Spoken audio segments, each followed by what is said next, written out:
Hello everyone, this is Nikita. Welcome back to our channel. अपने NCERT series को आगे बढ़ाते हुए आज हम क्लास 10 का चैप्टर 14 डिस्कस करेंगे, जिसका नाम है सोर्स ऑफ एनर्जी। तो एनर्जी कहाँ कहाँ से मिल सकती है, क्या क्या सोर्सेज हो सकते हैं, ये सारी चीज़ें हम इस चैप्टर में पढ़ेंगे। चैप्टर स्टार्ट करने से पहले जो भी हमारे इस वीडियो से जुड़ रहे हैं, जो भी हमारे इस चैनल से जुड़ रहे हैं, प्लीज़ लाइक शेयर सब्सक्राइब ज़रूर कीजिएगा। चैनल के बेल आइकन को ज़रूर प्रेस कीजिएगा ताकि आगे आने वाली वीडियोज़ की नोटिफिकेशन आपको मिलती रहे। प्लेलिस्ट पर सारे चैप्टर्स अपलोड कर दिए गए हैं, तो आप जाकर देख सकते हैं, चेक कर सकते हैं। आई बटन से प्लेलिस्ट पे आप जा सकते हैं। एंड कोई भी डाउट हो किसी भी चैप्टर में, आप चैप्टर के नीचे कमेंट करके पूछ सकते हैं। स्टार्ट करते हैं अपना चैप्टर। जैसे कि हमने क्लास 9 में पढ़ा था कि हमारी जो एनर्जी होती है वो कभी ना तो बनती है और ना ही ख़त्म होती है, बस वो एक फॉर्म से दूसरी फॉर्म में क्या हो जाती है, कन्वर्ट हो जाती है। The total energy during a physical और केमिकल प्रोसेसेस कंजर्व। तो जो टोटल एनर्जी होती है फिजिकल या फिर केमिकल प्रोसेस में क्या हो जाती है, कंजर्व हो जाती है। We hear so much about the energy crisis. हमने एनर्जी क्राइसिस के बारे में बहुत सारा सुना हुआ है। तो ये हमारी वो लाइन थी, energy can neither be created nor be destroy वाली। ठीक है, आगे देखते हैं। तो यहाँ पे आपको यही बताया है, energy comes different forms and one form can be converted to another. Energy अलग अलग फॉर्म्स में होती है, फिर एक फॉर्म से दूसरी फॉर्म में कन्वर्ट हो जाती है। एग्जाम्पल में जैसे आपने किसी हाइट से एक प्लेट को गिराया तो वहाँ पर जो पोटेंशियल एनर्जी थी वो लगी, तो हुआ क्या, वहाँ पर पोटेंशियल एनर्जी चेंज हो गई है आपकी साउंड एनर्जी में। नेक्स्ट देखेंगे, नेक्स्ट एग्जांपल है कैंडल का। कैंडल को जब जलाते हैं तो एक्सोथर्मिक प्रोसेस होता है, तो वहाँ पे केमिकल एनर्जी किस में कन्वर्ट हो जाती है, हीट एनर्जी में। ठीक है, the total energy during a physical और chemical process remains the same, but suppose we consider the burning candle again, can we somehow put together the light and heat generated along the produced axis. मतलब ये कुछ ना कुछ energy हमें पूरी नहीं मिलती, वो क्या हो जाती है, एटमॉस्फेयर में ऐसे गायब हो जाती है। तो इसलिए बोला जाता है कि हमें क्या करना चाहिए, हमेशा एनर्जी को कंजर्व करके रखना चाहिए, है ना, अच्छे से यूज़ करना चाहिए। अब what is the good source of energy. Energy के गुड सोर्स कौन कौन से हो सकते हैं और क्या क्या उनमें खासियत होनी चाहिए, क्या क्या प्रॉपर्टीज़ होनी चाहिए उन गुड सोर्सेज में। ठीक है, तो what can then be considered as a good source. हम किस चीज़ को गुड सोर्स ऑफ एनर्जी कह सकते हैं। We in our daily life use energy from various sources. हम अपनी डेली लाइफ में अलग अलग सोर्सेज से बहुत सारी एनर्जी यूज़ करते हैं। ठीक है, जैसे कि स्ट्रीट लैम्प, है ना, हमारे जो ट्रेन्स के इंजन जो वर्क करते हैं ना, उसमें डीजल यूज़ होता है, इलेक्ट्रिसिटी यूज़ होती है स्ट्रीट लैम्प में। तो बहुत सारी एनर्जी हम डेली लाइफ में यूज़ करते हैं। तो एक्टिविटी आपको करनी है इस चैप्टर की, आप रीड करेंगे, इतनी इंपॉर्टेंट नहीं है, तो आप एक बार ऐसे पढ़ के देख लेंगे। हम देखते हैं मस्कुलर एनर्जी से हम क्या करते हैं, अपना फिजिकल वर्क करते हैं। इलेक्ट्रिकल एनर्जी से बहुत सारे अप्लाइंसेस चलते हैं, जैसे कि केमिकल एनर्जी से क्या होता है, फूड कुक होता है ना, और व्हीकल्स रन करते हैं। तो इन सब के बारे में हम जानते हैं। अब नेक्स्ट हमें बताया है कि हम कोई भी अगर फ्यूल सेलेक्ट करेंगे तो उसमें कौन कौन सी प्रॉपर्टीज़ होनी चाहिए। सबसे पहले ये how much heat does it release on burning, कि जब उस फ्यूल को हम यूज़ करते हैं, जब जलाते हैं तो उसमें से कितनी अमाउंट ऑफ हीट निकलती है। ठीक है, does it produce a lot of smoke, क्या उसमें से बहुत सारा स्मोक निकलता है, मतलब क्या वो पॉल्यूशन क्रिएट करता है। इज़ इट ईजिली अवेलेबल, क्या वो सब जगह ईजिली अवेलेबल हो जाता है। कुछ ऐसे क्वेश्चन यहाँ पे पूछे गए हैं। ठीक है, चलिए और देखते हैं। We could then say that good source of energy would be one. Good source of energy वो हो सकता है जिसमें which would do a large amount of work per unit volume और मास, कि उसमें से जो काम हो रहा है उसकी कितनी भी वॉल्यूम आप ले लो, वो कितना हमें एनर्जी प्रोवाइड करा रहा है। ठीक है, बी ईजिली एक्सेसिबल, कि ईजिली एक्सेसिबल हो जाए, सबको आराम से मिल सके। Be easy to store and transport, easily हम उसको स्टोर कर पाएँ और एक जगह से दूसरी जगह ले जा पाएँ। जैसे कि कोल होता है ना, हम क्या करते हैं, ईजिली उसको स्टोर कर सकते हैं और एक जगह से दूसरी जगह ले जा भी सकते हैं। परहैप्स मोस्ट इम्पॉर्टेंटली भी इकोनॉमिकली, और उसकी एफिशिएंसी कैसी होनी चाहिए, उसकी एफिशिएंसी भी अच्छी होनी चाहिए। ठीक है, तो यही सारे क्राइटेरिया हम देखते हैं एक good source of fuel choose करने के लिए। गुड सोर्स ऑफ एनर्जी क्या होता है वो बताएंगे आप, जिसमें ये सारे क्वेश्चंस आपके सॉल्व होते हों। गुड फ्यूल क्या होता है, जिसमें से स्मोक कम निकले, पॉल्यूशन कम हो, है ना, हीट अच्छे से मिल सके, एनर्जी अच्छे से मिल सके। If you could use any source of energy for heating your food which one. अब ये देखिए, आप अगर कोई भी एक सोर्स ऑफ एनर्जी यूज़ कर रहे हैं अपने खाने को गर्म करने के लिए, तो आप कौन सा यूज़ करेंगे और क्यों यूज़ करेंगे। जैसे कि आप स्टोव यूज़ करेंगे, गैस यूज़ करेंगे, है ना, सीएनजी यूज़ करेंगे, तो उसमें स्मोक कम प्रोड्यूस होगा। या फिर अगर आप काऊ डंग वगैरह यूज़ करते हैं, वुड यूज़ करते हैं, तो क्यों करेंगे, क्योंकि वो ईजिली एक्सेसिबल होगा। अगर ईजिली हर जगह सबके पास मिल जाएगा तो वो ईजिली उन्हीं चीज़ों को यूज़ करेंगे जो उनके आसपास मिलेगी। कन्वेंशनल सोर्सेज ऑफ एनर्जी, आप देखते हैं कन्वेंशनल सोर्सेज ऑफ एनर्जी कौन कौन से सोर्स होते हैं। तो फर्स्ट हम फॉसिल फ्यूल देखते हैं। तो फॉसिल फ्यूल पूरे इंडिया में, पूरे वर्ल्ड में एक लार्ज अमाउंट में यूज़ किए जाते हैं as a source of energy, ठीक है। एग्जाम्पल में वुड ले सकते हैं, कोल ले सकते हैं, पेट्रोल, डीजल, है ना। The energy of flowing water and wind was also used for limited activities। मतलब वाटर एनर्जी, विंड एनर्जी भी बहुत सारी एक्टिविटीज़ में यूज़ की जा रही है। मतलब water energy and wind energy भी यूज़ की जा रही है लिमिटेड एक्टिविटीज़ में। Can you think some of these uses, क्या आप इनके और यूजेस बता सकते हैं? The exploitation of coal as a source of energy made the industrial revolution possible. जब हमारा कोल का एक्सप्लॉयटेशन हुआ तो इंडस्ट्रियल रिवोल्यूशन हुआ, है ना। इंडस्ट्रियल रिवोल्यूशन जब हुआ तो कोल का एक्सप्लॉयटेशन होने लगा, ये बोल सकते हैं। Increasing industrialisation has led to better quality of life. जैसे जैसे इंडस्ट्रियलाइजेशन बढ़ा उसकी क्वालिटी, बेटर लाइफ मिली सबको, है ना। It has also cause the global demand for energy to grow tremendous rate. लेकिन जो ग्लोबल डिमांड थी फॉसिल्स की वो बढ़ने लगी। The growing demand for energy was largely met by fossil fuel. तो ये जो ग्रोइंग डिमांड थी ये किसने पूरी करी? फॉसिल फ्यूल्स में। जैसे कि एग्जाम्पल में कोल और पेट्रोलियम क्या होते हैं? फॉसिल फ्यूल होते हैं। Our technologies were also develop for using these energy sources. ये सोर्सेज सारे यूज़ किए जाते हैं अलग अलग टेक्नोलॉजीज में। But these fuels were form over, लेकिन इन फ्यूल्स को बनने में बहुत टाइम लगता है, मिलियंस ऑफ ईयर्स लग जाते हैं, और ये लिमिटेड भी है और इनको बनने के लिए टाइम भी बहुत लगता है। The fossil fuels are non renewable. Fossil fuel कैसे होते हैं? नॉन रिन्यूएबल होते हैं, मतलब हम उनको दोबारा रिन्यू नहीं कर सकते। वो अगर वो ख़त्म हो गए एक बार तो हमें दोबारा वो नहीं मिलेंगे। तो हमें अवॉइड करना चाहिए कि हम कुछ उसका अल्टरनेट ऑप्शन ढूंढें, क्योंकि ख़त्म हो जाएंगे, है ना। तो हमें कुछ ऐसा ऑप्शन ढूंढना चाहिए जो कि रिन्यू होता रहता है अपना आप, है ना। तो ऐसा कुछ ऑप्शन ढूंढना चाहिए कि जो भी चीज़ रिन्यू होती रहे उससे एनर्जी बनाने की कोशिश करें, जैसे कि solar energy, wind energy, water energy, ना। बर्निंग ऑफ फॉसिल फ्यूल को जलाने के और भी बहुत सारे क्या होते हैं डिसएडवांटेज हो सकते हैं, जो कि हमने क्लास 9 में पढ़े हैं। जब फॉसिल फ्यूल को जलाते हैं तो एयर पॉल्यूशन होता है, oxide of nitrogen, carbon, sulphur बहुत सारे एटमॉस्फेयर में रिलीज हो जाते हैं, है ना। और एसिडिक ऑक्साइड्स होते हैं बहुत सारे। हवा कैसे हो जाती है? पॉइजनस हो जाती है, एसिड रेन भी होती है। और ये जो सारे एसिड्स होते हैं ये सॉइल में मिक्स हो जाते हैं, जिसकी वजह से क्या होता है? सॉइल की फर्टिलिटी भी खत्म हो जाती है, एयर पॉल्यूशन इंक्रीज होता है, और ग्रीन हाउस इफेक्ट भी होता है ना।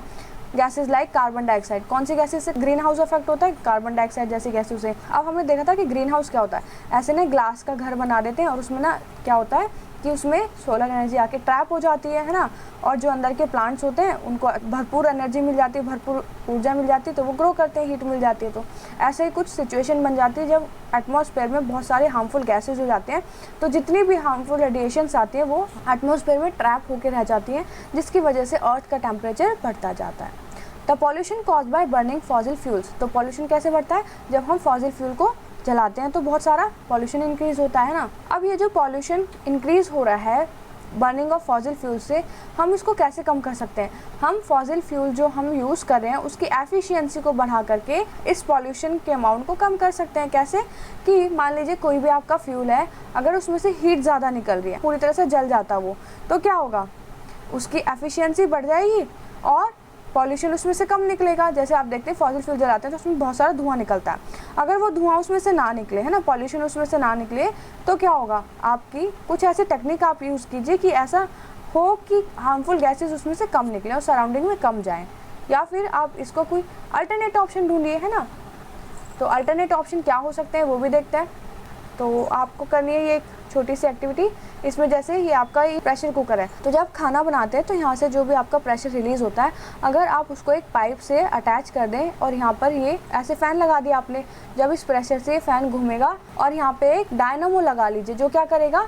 जो यहाँ से एनर्जी आएगी, मैकेनिकल एनर्जी जो आएगी उसको कन्वर्ट कर देगा इलेक्ट्रिक एनर्जी में, जिससे कि आपका बल्ब ग्लो हो जाएगा। तो आप ऐसी एक्टिविटी करके देख सकते हैं। तो यहाँ पे ये लिखा हुआ है कि मैकेनिकल एनर्जी आपकी इलेक्ट्रिकल एनर्जी में कन्वर्ट हो जाएगी। The form of energy which has come unnecessary in today's scenario, the various way in which this can be done depends on availability of resources.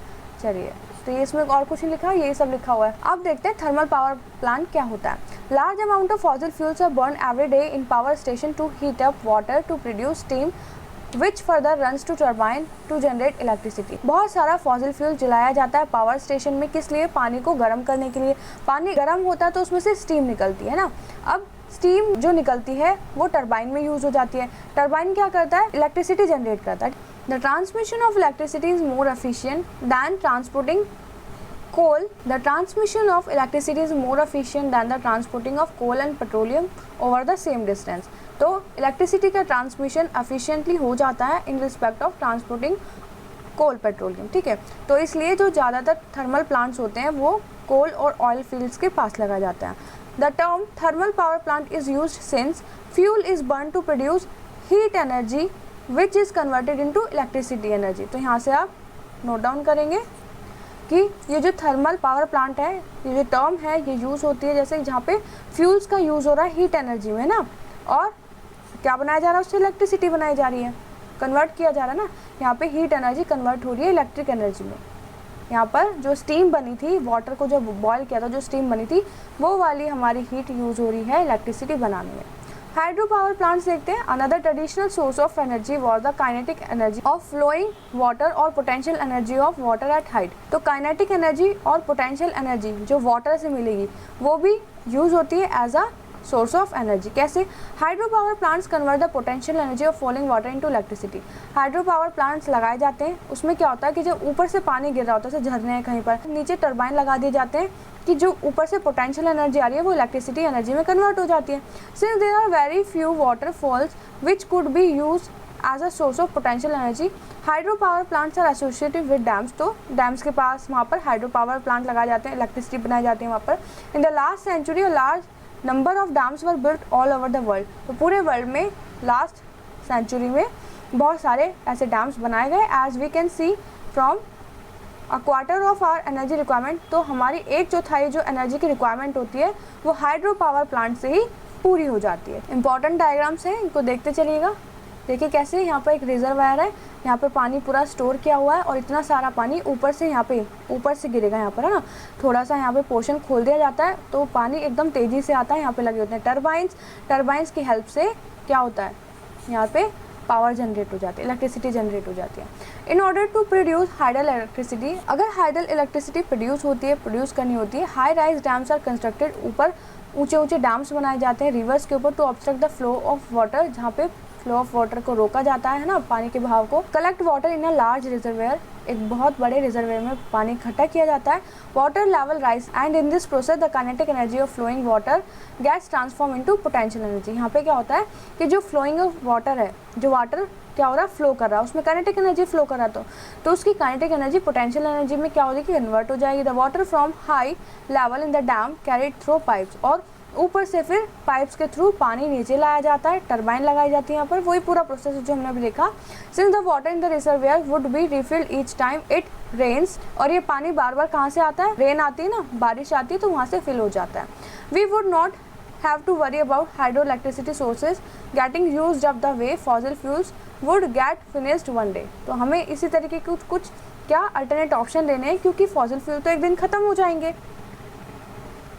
लेकिन बड़े बड़े डैम्स बनाने का ना कुछ डिसएडवांटेज भी होते हैं। कैसे जी, क्या क्या प्रॉब्लम आती है? तो the dams can be considered on a limited number of places. Dams limited number of places बनाए जाते हैं, हर जगह डैम्स नहीं बना सकते, ठीक है। Large areas of agriculture land, एक डैम को बनाने के लिए बहुत सारी ऐसी लैंड चाहिए होती है, बहुत सारी ज़मीन चाहिए होती है। अब वो लैंड कैसी होती है, एग्रीकल्चर लैंड, जिस पे खेती होती है, बहुत सारे इंसान वहाँ पे रहते हैं, तो उनको एक जगह से दूसरी जगह भेजा जाता है। फिर वो जगह जो पूरी होती है वो पानी में डूब जाती है, ठीक है, पानी में डूब जाती है तो इकोसिस्टम का बहुत सारा नुकसान होता है, वो पानी में डूब जाता है। इकोसिस्टम में कौन कौन आते हैं? इकोसिस्टम में आपके प्लांट्स भी आते हैं, है ना, एनिमल्स भी आते हैं, पहाड़ भी आते हैं ना, सब चीज़ आती है। The vegetation which is submerged rots, अब जो वेजिटेशन इस डैम के नीचे दब गई, इस पानी के नीचे दब गई है, वो कैसी हो जाएगी, वो रॉट होना, गलना, सड़ना शुरू हो जाएगी। एंड उसमें से बहुत सारी मीथेन निकलती है, मीथेन गैस निकलती है, जो कि ग्रीन हाउस इफेक्ट करती है, ठीक है, ग्रीन हाउस गैस को कॉज करती है ना। ग्लोबल वार्मिंग में इसका बहुत बड़ा रोल ये प्ले करती है। It creates the problem of satisfactory rehabilitation of displace people, तो लोगों को सबको छोड़ के जाना होता है, वो जगह सारी ख़राब हो जाती है जहाँ पे डैम बनता है। तो कहाँ कहाँ पर डैम है? टेहरी डैम है रिवर गंगा के ऊपर, सरदार सरोवर प्रोजेक्ट है कहाँ पर? नर्मदा रिवर के ऊपर। तो ये चीज़ें याद रखेंगे आप।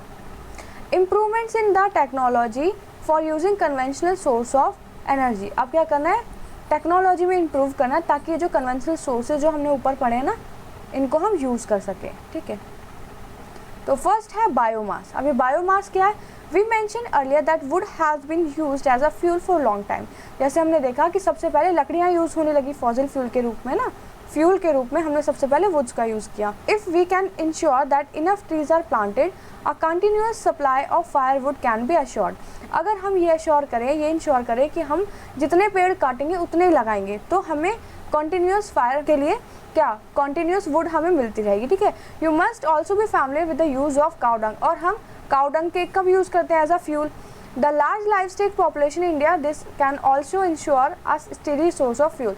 तो ये दोनों चीज़ है जो हमारे इंडिया में बहुत ज़्यादा एज अ फ्यूल के रूप में यूज़ होती हैं। Since these fuel are plant and animal products, ये जो दोनों फ्यूल है कहाँ से मिलते हैं, प्लांट से और एनिमल से। The source of these fuels is said to be biomass. Wood और काउ डंग जो सोर्स है वो क्या कहलाता है, उसको क्या बोलते हैं, बायोमास बोलते हैं। मतलब प्लांट्स और एनिमल्स, प्लांट और एनिमल्स से आ रहे हैं ना वुड और काउ डंग, तो उसको हम बायोमास बोलेंगे। These fuels however do not produce much heat on burning, ज़्यादा हीट यहाँ से प्रोड्यूस नहीं होती है। एंड लॉट ऑफ स्मोक, और स्मोक बहुत सारी निकलती है, और कुछ हिस्सा ऐसा होता है जो जल नहीं पाता, बर्न नहीं हो पाता। Therefore, technological inputs to improve the efficiency of these fuels are necessary। तो ये ज़्यादा इम्पॉर्टेंट है कि हम क्या करें, कुछ ना कुछ टेक्नोलॉजी लगा के ये जो फ्यूल है इसके एफिशिएंसी को बढ़ाएं। When wood is burned is limited supply of oxygen।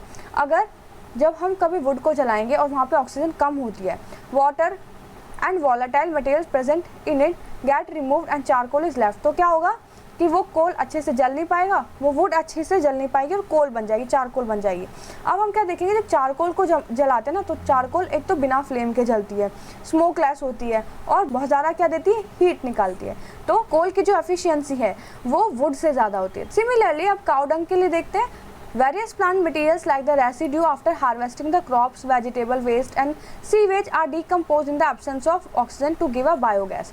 तो हम काउ डंग से बायोगैस ले सकते हैं। कैसे जी, कि कोई भी आप टैंक बना लीजिए, उसमें बहुत सारा क्या डाल दीजिए, काउ डंग डाल दीजिए, है ना, एनिमल वेस्ट डाल दीजिए, घर में जो वेजिटेबल वेस्ट होता है, क्रॉप वेस्ट होता है, सब उसमें डाल दीजिए।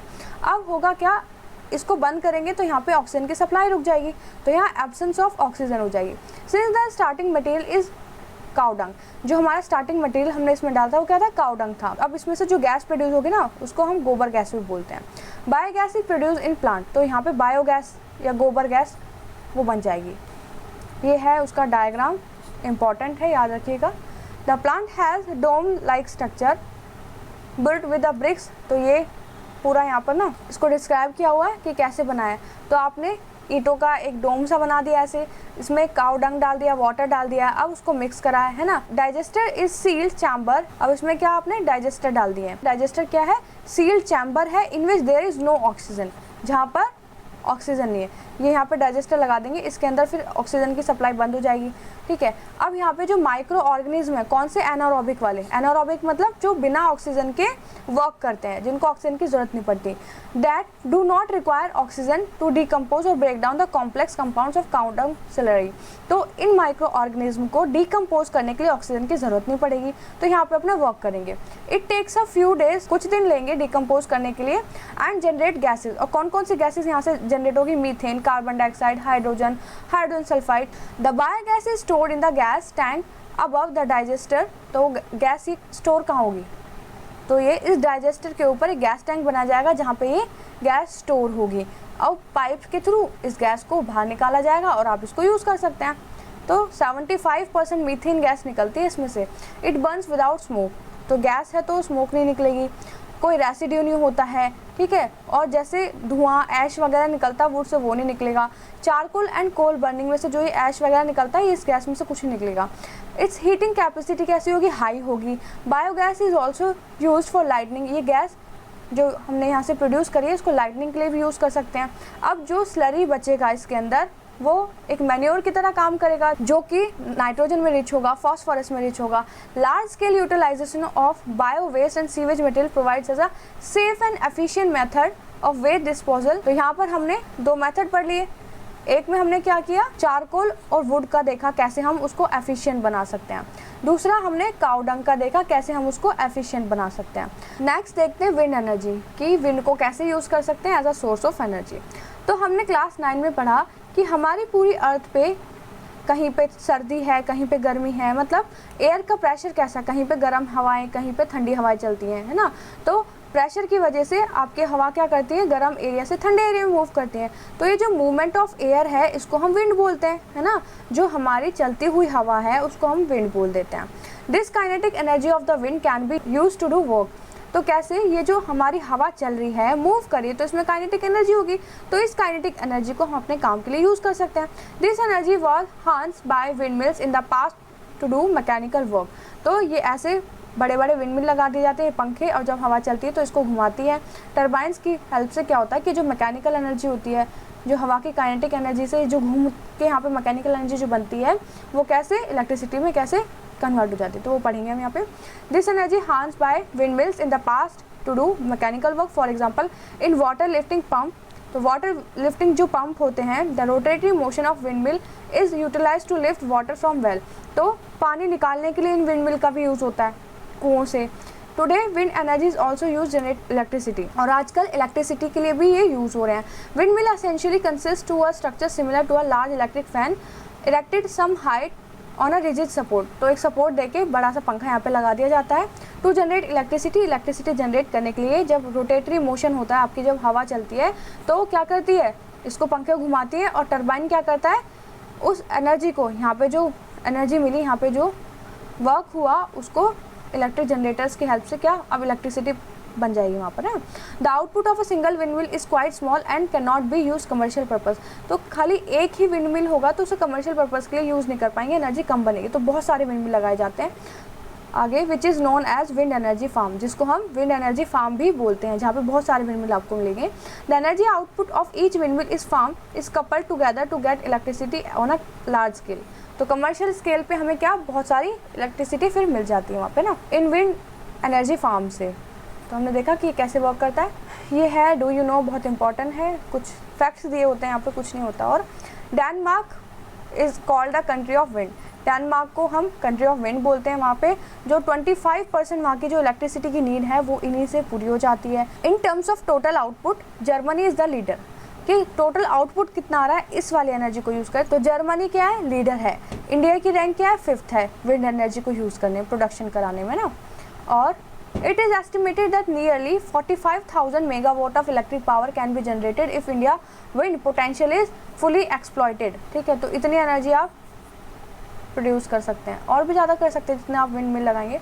Largest wind energy farm has been established कहाँ, कन्याकुमारी, तमिलनाडु में लगाया हुआ है, जो कि कितनी इलेक्ट्रिसिटी जनरेट करवाता है, 380 megawatt.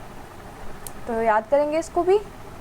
Wind energy is an environment friendly and efficient source of renewable energy. Wind energy environment friendly है और रिन्यूएबल सोर्स है, रिन्यू कर सकते हैं, क्योंकि हवा है, हवा तो कभी नहीं रुकती। It requires no requiring expenses for the production of electricity. ज़्यादा एक्सपेंसेस, खर्चा नहीं होता इसको लगाने में, but there are many limitation, लेकिन इसकी कुछ लिमिटेशन भी है। जैसे first, wind energy farms can be established only at those place where wind blows for greater part of year, कि आप विंड एनर्जी, ये विंड मिल्स जो है वहीं पे लगा सकते हैं जहाँ पर साल में सबसे ज़्यादा हवाएं चलती हो।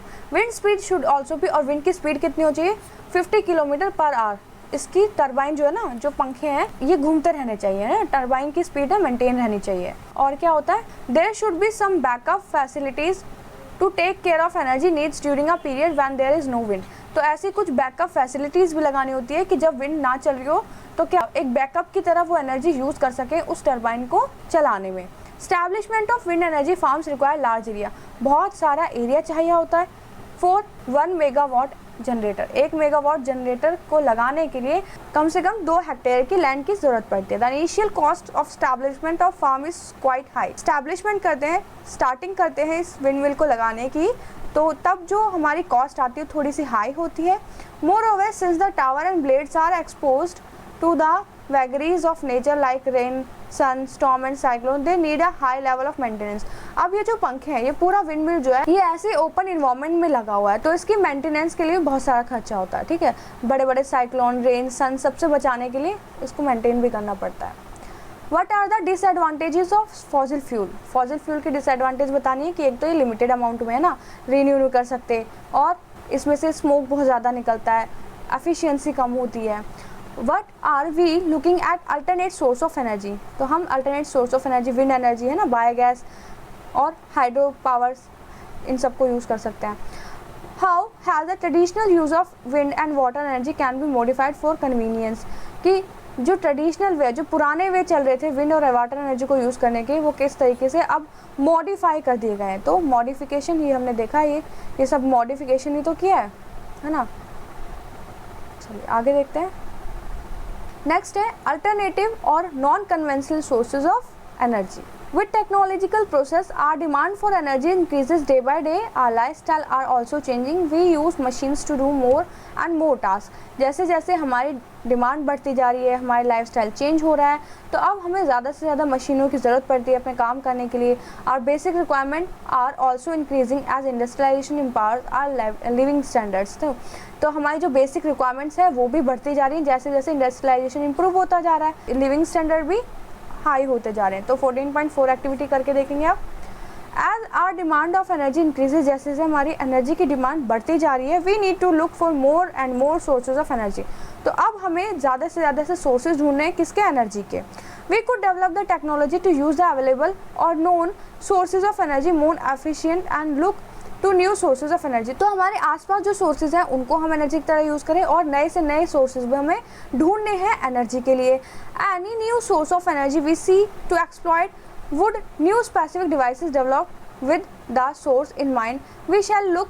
तो हम ये सारे नए नए सोर्सेज देखेंगे अब कि हम और कैसे एनर्जी को नए नए सोर्सेज से बना सकते हैं। फर्स्ट है हमारी सोलर एनर्जी, कि हम सन से जो लाइट आती है, सन से जो सन रेज आती है, उसको कैसे एनर्जी की तरह हम यूज़ करेंगे। तो हम सोलर एनर्जी से सोलर रेडिएशंस को यूज़ कर सकते हैं। The sun has been radiating an enormous amount of energy at the present rate of nearly 5 billion year and will continue radiating at the rate of 5 billion year more। मतलब हमने ये देखा कि हमारा जो सन है कितनी सारी हीट रेडिएट करता है ना, और अप्रोक्स 5 बिलियन ईयर से वो ऐसे कर रहा है और आगे भी करता रहेगा। Only a small part of energy reaches the outer layer of the earth atmosphere, और इतने में से सिर्फ थोड़ा ही अमाउंट ऑफ एनर्जी है, रेज है, जो अर्थ के एटमॉस्फेयर तक आ पाती है। Nearly half of its absorb while passing through the atmosphere, और इसमें से आधी रेडिएशन जो होती है वो एटमॉस्फेयर में अब्जॉर्ब कर ली जाती है, और जो आधी होती है, बाकी जो बची होती है वो अर्थ तक पहुंच जाती है ना। तो इसमें बोला गया इंडिया एक ऐसा लकी प्लेस है, लकी कंट्री है, जिसमें साल के ज़्यादा दिनों में यहाँ पर सोलर एनर्जी रिसीव होती है। It is estimated that during a year, कि एक साल में that India receive the energy equivalent to more than, कितनी एनर्जी रिसीव कर रहा है इंडिया पूरी साल में सन से, 5000 trillion kilowatt hour under clear cloudness sky condition, मतलब जब गर्मी हो, जब बरसात ना हो रही हो, उस कंडीशन में बताया। द डेली एवरेज वैरीज, तो डेली की आपका इतनी हीट अर्थ पे आ रही है। The solar energy reaching unit area at outer edge of the atmosphere expose perpendicular to the rays of the sun, average distance between the sun and the earth is known as the solar constant. तो यहाँ पे क्या बताया है कि जो ये अर्थ है और जो ये सन है, इनके जो बीच का डिस्टेंस है वो तो कांस्टेंट है, तो इसको सोलर कांस्टेंट बोल सकते हैं आप। यहाँ से जितनी हीट आ रही है उतनी आएगी, क्योंकि ये जो डिस्टेंस है ये तो कांस्टेंट रहेगा, ये तो चेंज नहीं हो सकता है, तो यहाँ से जो हीट आ रही है वो भी कांस्टेंट होगी। तो ये एस्टिमेट किया जाता है कि अप्रॉक्सीमेटली 1.4 किलो जूल पर सेकेंड पर स्क्वायर मीटर में इतनी आ रही है। इसको आप नोट करेंगे। नेक्स्ट है एक्टिविटी 14.5, जहाँ पे आपको सोलर कुकर बनाना है अपना एक। तो कैसे करना है, एक्टिविटी में देखना है, और उससे फ़ायदा क्या होगा और किस बेसिस पे ये काम करेगा वो देखते हैं। तो हम ये बात जानते हैं कि जो डार्क कलर होंगे वो ज़्यादा हीट को अब्जॉर्ब करते हैं, और जो लाइट कलर होते हैं वो कम हीट को अब्जॉर्ब करते हैं। तो आप जो सरफेस बनाएंगे, the black surface absorb more heat as compare to white और reflecting surface under identical conditions. ठीक है जी।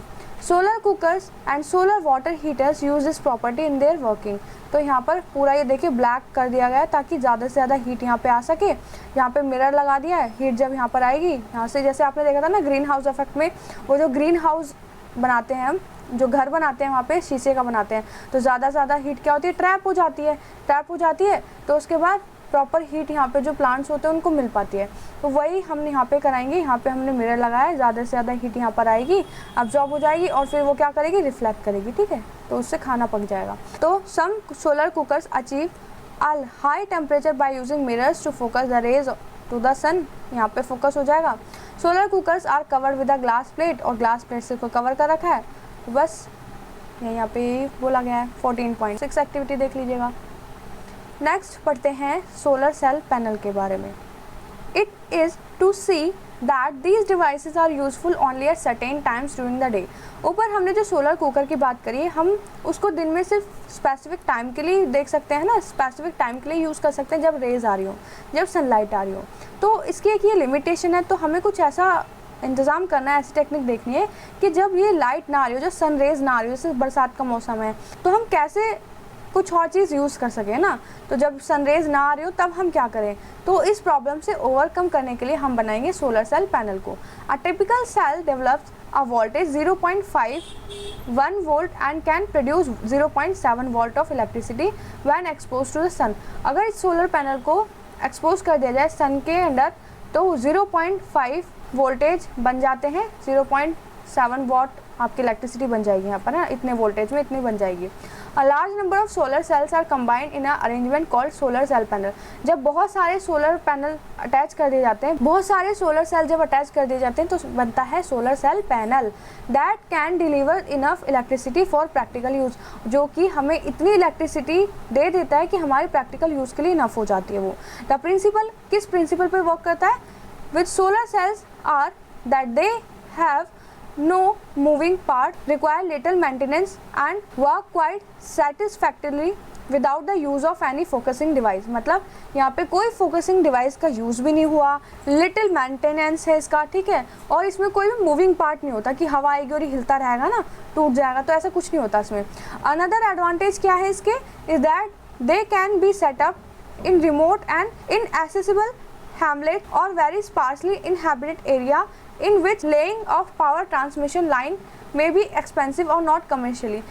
आप इस सोलर पैनल को ऐसी जगह पे लगा सकते हो कि जहाँ पर आप तार का नेटवर्क नहीं पहुँचा सकते ना इलेक्ट्रिक करंट्स के लिए, तो वहाँ पर भी आप इन्हें आराम से लगा सकते हो। अब इसमें एक चीज़ जो यूज़ होती है वो होती है सिलिकॉन, और सिलिकॉन तो इतना ज़्यादा अबंडेंट फॉर्म में है नेचर में ना, बहुत सारे सिलिकॉन मिलता है, लेकिन जिस ग्रेड का जैसा सिलिकॉन, एक अच्छी क्वालिटी का सिलिकॉन इसको चाहिए होता है, वो कम है, वो कैसा है, लिमिटेड है, ठीक है। The entire process of manufacture is still very expensive. तो ये जो प्रोसेस है, ये जो लगाने का जो पूरा खर्चा आता है, थोड़ा सा एक्सपेंसिव आता है। Silver use for interconnection of the cells in the panel further adds to cost. तो सिल्वर भी यूज़ होते हैं इसमें सेल्स को इंटरकनेक्ट करने के लिए, तो ये भी थोड़ा सा और महंगा हो जाता है। In spite of high cost and low efficiency, high cost और लो एफिशिएंसी है इसकी। Solar cells are use for many scientific and technologic applications. Solar cells और भी बहुत सारे कामों में यूज़ होते हैं। जैसे इसका एक अच्छा सा एडवांटेज ये है कि जो आर्टिफिशियल सैटेलाइट हम स्पेस में भेजते हैं ना, वहाँ पे हम इन सोलर पैनल्स का यूज़ करते हैं। छोटे छोटे सोलर पैनल्स वहाँ पे लगा दिए जाते हैं, तो वहाँ पे सन के रेडिएशन से वो चार्ज होते हैं और एफिशिएंटली वर्क करते रहते हैं। और कहाँ पे यूज़ कर सकते हैं? रेडियो में, कैलकुलेटर में, टीवी में, ट्रैफिक सिग्नल, कैलकुलेटर, टॉयज में। The solar panels are mounted on specially design incline roof top. Even इन सोलर पैनल्स को आप अपने घर के लिए भी यूज़ कर सकते हैं, ठीक है। जब आप इसको अपने घर पे लगा लेंगे तो बहुत सारी इलेक्ट्रिसिटी आपके यहाँ से जनरेट हो जाती है। और इसकी थोड़ी सी बस यही है कि हाई कॉस्ट हो जाता है, कॉस्ट ज़्यादा हो जाती है इसकी।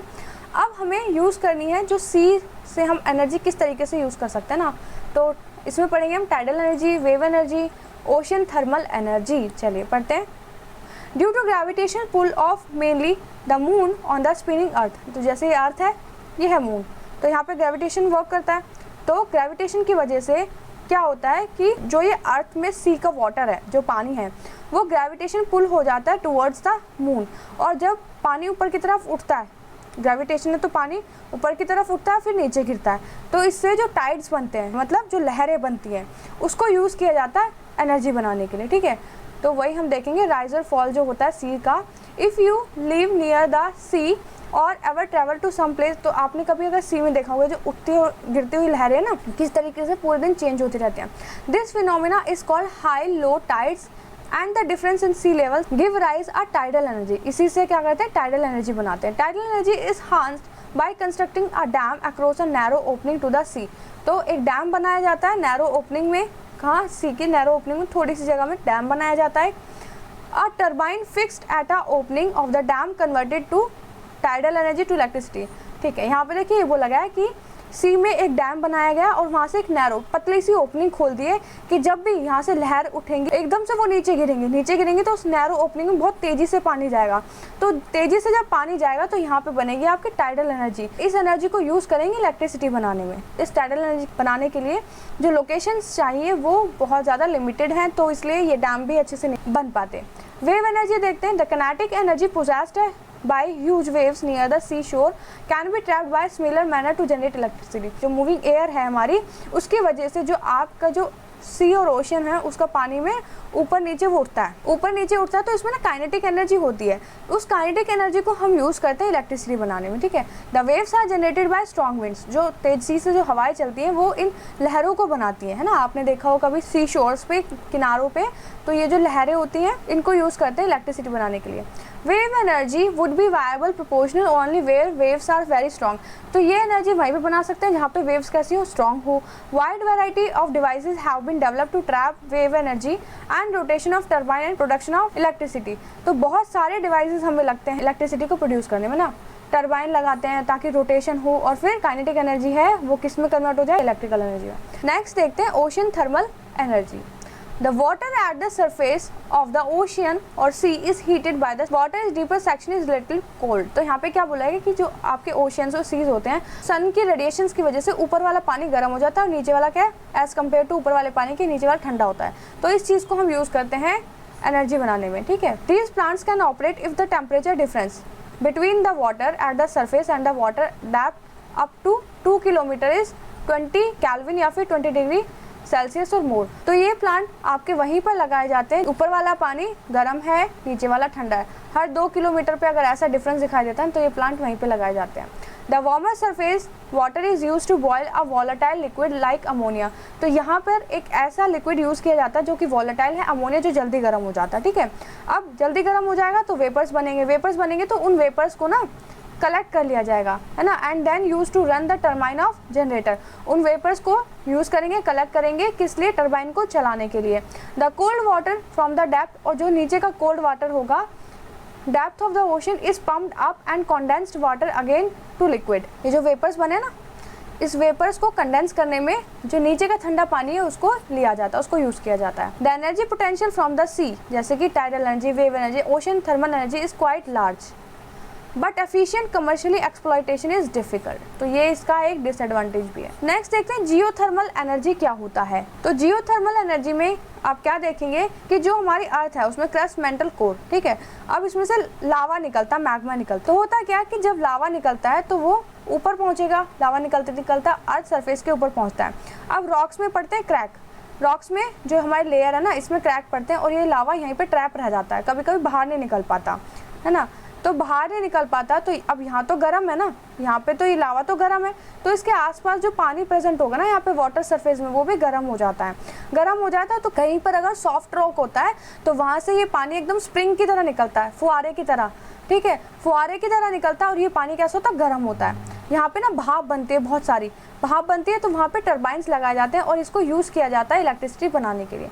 The cost of production would not be much but there are few very commercial viable sites where such energy can be exploited. अब इसका डिसएडवांटेज क्या है, हमने देखा ये तो हम ऐसे यूज़ कर सकते हैं, ऐसे बना सकते हैं, लेकिन इसका डिसएडवांटेज ये है कि इतना पैसा एक तो खर्च करें यहाँ पर, ठीक है, और फिर हमें ये भी नहीं पता कि इस एनर्जी से इलेक्ट्रिसिटी बन भी पाएगी कि नहीं बन पाएगी।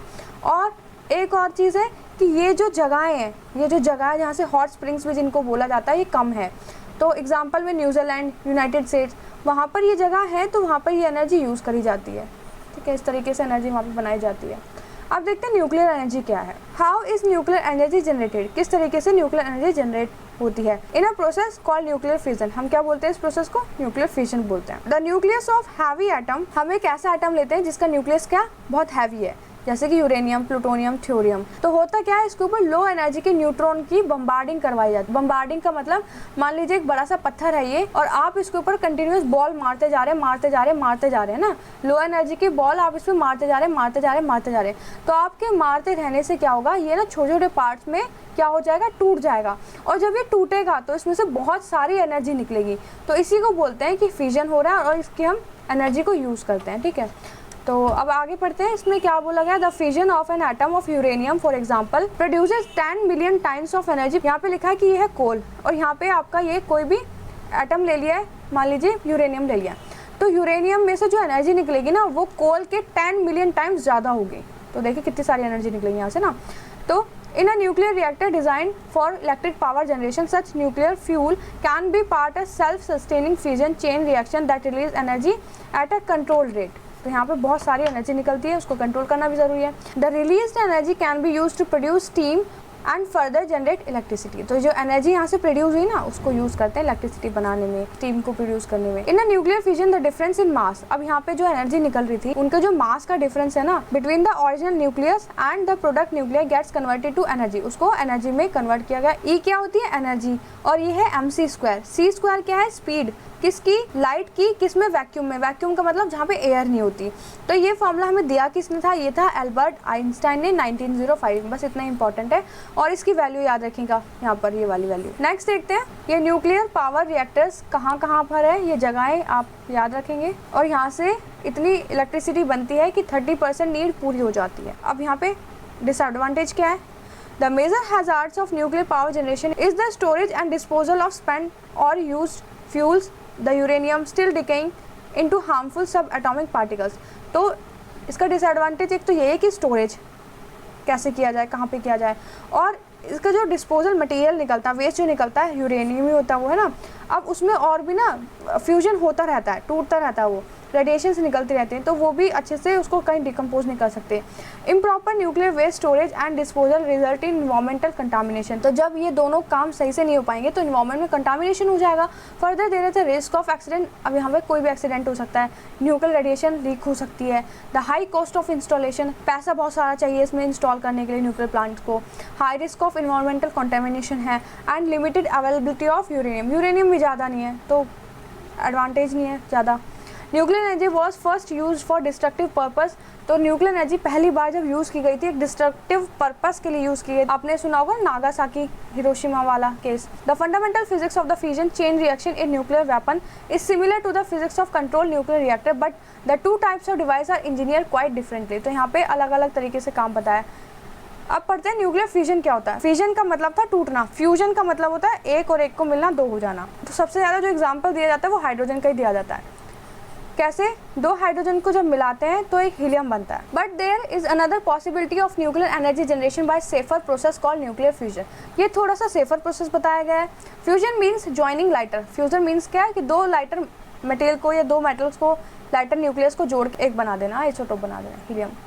चलिए और क्या लिखा हुआ है आगे देखते हैं। Such nuclear fusion reaction are sources of energy in the sun. इसी तरीके के न्यूक्लियर फ्यूजन होते हैं जो हमारे एनर्जी सोर्स की तरह यूज़ करते हैं सन में ना, सन में भी ऐसे चल रहा होता है हमारा फ्यूजन, और जो हमारे स्टार्स हैं उनमें भी। It takes considerably energy to force the nuclear fuse. The condition needed for this process extreme millions of degree temperature, millions of pascals of pressure. तो कंडीशन कैसी चाहिए न्यूक्लियर फ्यूजन के लिए, टेम्परेचर बहुत ज़्यादा चाहिए, ठीक है, और प्रेशर भी बहुत ज़्यादा चाहिए। The hydrogen bomb is based on the thermo nuclear fusion reaction. जो ये आपका हाइड्रोजन बॉम्ब है ये किसके ऊपर बेस्ड होता है, थर्मो न्यूक्लियर रिएक्शन के ऊपर। A nuclear bomb based on the fusion, nuclear bomb किसके ऊपर बेस्ड होता है, फ्यूजन के ऊपर, टूटने के ऊपर। क्या टूट रहा था, यूरेनियम और plutonium. This nuclear bomb is embedded in a substance which contain deuterium and lithium. तो ये न्यूक्लियर बॉम्ब किसमें डाला जाता है, ड्यूटेरियम और लिथियम में। When the nuclear bomb is detonated, जब भी न्यूक्लियर बॉम्ब डिटोनेट हो जाता है तो टेम्परेचर जो होता है इस सब्सटेंस का वो रेज हो जाता है 10⁻⁷ K तक, माइक्रोसेकंड तक। इतना इंपॉर्टेंट नहीं है तो ज़्यादा जरूरी भी नहीं है। The high temperature generate sufficient energy. तो ये जो हाई टेम्परेचर है इससे सफिशिएंट एनर्जी जनरेट हो जाती है, ठीक है, तो इसको यूज़ कर लिया जाता है जो एनर्जी निकलती है यहाँ से। कुछ क्वेश्चन देख लेते हैं। What kind of mirror, concave, convex और plane would be the best suited for solar cooker. Solar cooker के लिए हम कौन सा मिरर यूज़ करेंगे, कनकेव, कन्वेक्स या फिर प्लेन। तो हम वही वाला मिरर यूज़ करेंगे जो ज़्यादा लाइट को क्या करे, डाइवर्स करे। तो यहाँ पे आप इसका आंसर बताएंगे, आपने चैप्टर पढ़ रखा है। लिमिटेशंस बतानी है आपको, जो हमने ओशंस की एनर्जी यूज़ की थी उनकी सारी। जियोथर्मल एनर्जी क्या होता है और न्यूक्लियर एनर्जी का एडवांटेज बताना है, ठीक है, ये सारी चीज़ें पढ़ चुके हैं हम। नेक्स्ट देखते हैं इन्वायरमेंटल कॉन्सिक्वेंसेस क्या होते हैं। We have studied various sources of energy in the previous section. बहुत सारे सोर्सेज पढ़े हैं इस चैप्टर में एनर्जी के। Exploiting any source of energy disturb the environment in some way और अदर, कि जब भी हम किसी भी एनर्जी का एक्सप्लॉइटेशन करते हैं तो इन्वायरमेंट को हम क्या करते हैं, डिस्टर्ब करते हैं। The source we would choose depend on the factors such as the ease of extracting energy from that source, the economics of extracting energy from the source, the efficiency of the technology available on the environment, damage that will be caused by using that source. तो we talk clean fuels like CNG। तो environmental consequences क्या होने चाहिए, हमें ऐसे devices, ऐसी चीज़ें use करनी चाहिए जहाँ पे इन्वायरमेंट को हम कुछ भी अफेक्ट ना करें, ठीक है। जैसे हमने देखा यूरेनियम और थोरियम क्या करे थे, इन्वायरमेंट को बहुत ज़्यादा अफेक्ट करे थे। तो जैसे CNG है वो इन्वायरमेंट को बहुत कम अफेक्ट करती है, तो ऐसी चीज़ें हमें यूज़ करनी है ना। फॉसिल फ्यूल को जब जलाते हैं तो एयर पॉल्यूशन होता है, और actual operation of device like solar cell में भी पॉल्यूशन फ्री। सोलर सेल भी कैसा था, पॉल्यूशन फ्री था। But the assembling of the device, लेकिन जब उस डिवाइस को असेंबल करेंगे तो इन्वायरमेंटल डैमेज होगा, ठीक है। Research continues in this areas to produce longer lasting devices that will cause less damage throughout their life. तो रिसर्च तो अभी भी चल रही है। अब यहाँ पे डैमेज तो होगा, लेकिन लॉन्ग लाइफ आप देखेंगे तो बेनिफिट ही बेनिफिट होता है, ठीक है। तो बस यही है कि रिसर्च इस पर चल रही है कि कैसे ये जो डिसएडवांटेजेस हैं इनको रिमूव किया जाए। तो एक्टिविटी 14.8 देख लेना एक बार। अब है can any source of energy be pollution free, कोई ऐसा सोर्स है जो पॉल्यूशन फ्री है तो क्यों है, तो ये बताना कि कौन कौन से CNG है ना, और भी जितने आपने पढ़े वो आप बता सकते हैं यहाँ पर। Hydrogen has been used as rocket fuel, hydrogen rocket fuel के लिए यूज किया जाता है। Would you consider it is a cleaner fuel than CNG, आप क्या सोचते हैं कि जो हाइड्रोजन है ये CNG से क्लीनर फ्यूल है तो क्यों है, तो बता देना कि हाइड्रोजन के बारे में भी हमने पढ़ा अभी, CNG के बारे में आप जानते होंगे। How long will an energy source last us, इस बारे में हमें यही पढ़ना है कि एनर्जी सोर्सेज खत्म हो जाती हैं भैया, अब कैसे अच्छे से यूज़ करना चाहिए। चलिए देखते हैं क्या लिखा है इसमें। We saw earlier that we can not depend on fossil fuel, कि हमें फॉसिल फ्यूल के ऊपर डिपेंड नहीं रहना चाहिए, क्योंकि हमें पता है वो एक ना एक दिन खत्म हो जाएंगे, क्योंकि वो एग्जॉस्टेबल है। तो हमें नॉन रिन्यूएबल सोर्सेज के ऊपर इतना ज़्यादा डिपेंड नहीं रहना, हमें रहना है रिन्यूएबल सोर्सेज के ऊपर डिपेंड। तो ऐसे नए नए टेक्निक्स हमें डेवलप करनी है कि जो रिन्यूएबल सोर्सेज है ना उससे हम क्या कर सकें, एनर्जी को जनरेट करा सकें। बस ये सारी चीज़ें यहाँ पे।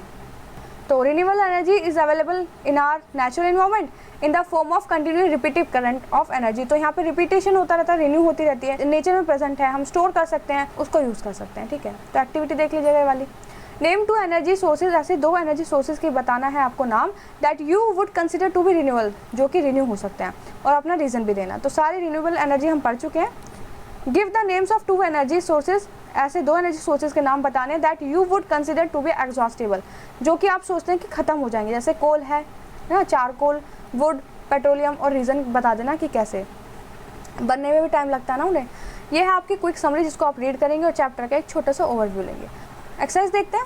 अ solar water heater can not be use to get hot water on, solar water heater आप यूज़ नहीं कर सकते पानी गर्म करने के लिए, कब, जब क्लाउडी डे हो, विंडी डे हो, हॉट डे हो, सनी डे हो। तो सनी डे होगा तो क्या धूप अच्छी से आएगी, आपका सोलर वाटर हीटर जो है वो अच्छे से वर्क करेगा, हॉट डे में भी करेगा, क्लाउडी डे में नहीं करेगा, जब बादल छा रहे होंगे, धूप नहीं निकलेगी तब।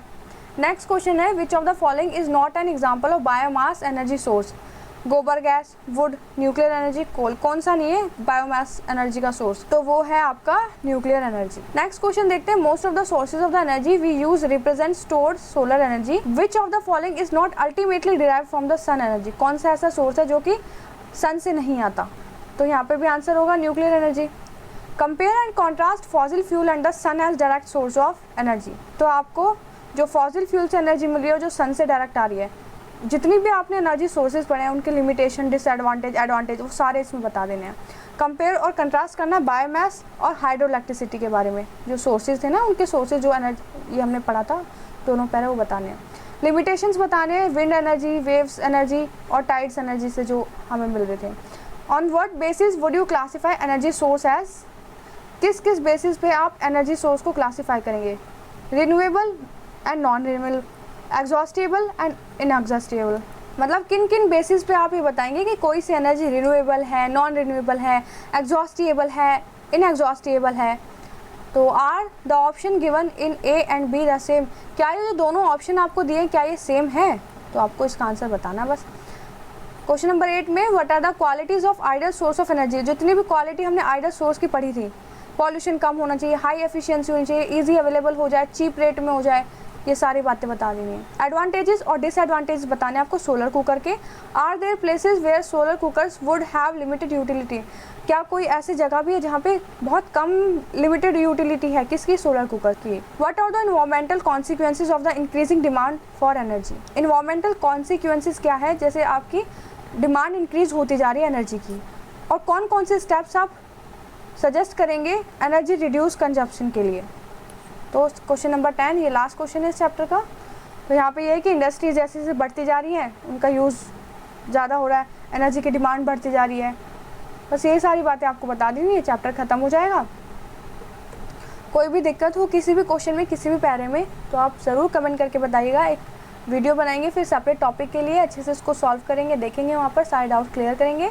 एंड ये चैप्टर यहाँ पे खत्म होता है। वीडियो अच्छी लगी हो तो लाइक शेयर सब्सक्राइब ज़रूर कीजिएगा, एंड कोई भी डाउट हो तो कमेंट ज़रूर कीजिएगा। बेल आइकन को प्रेस रखिए ताकि आगे आने वाली सारी वीडियोज़ की नोटिफिकेशन आपको मिलती रहे। एंड चैनल पे इसी तरीके से बने रहिए। नेक्स्ट वीडियो में नेक्स्ट चैप्टर के साथ फिर से मिलेंगे। Thank you.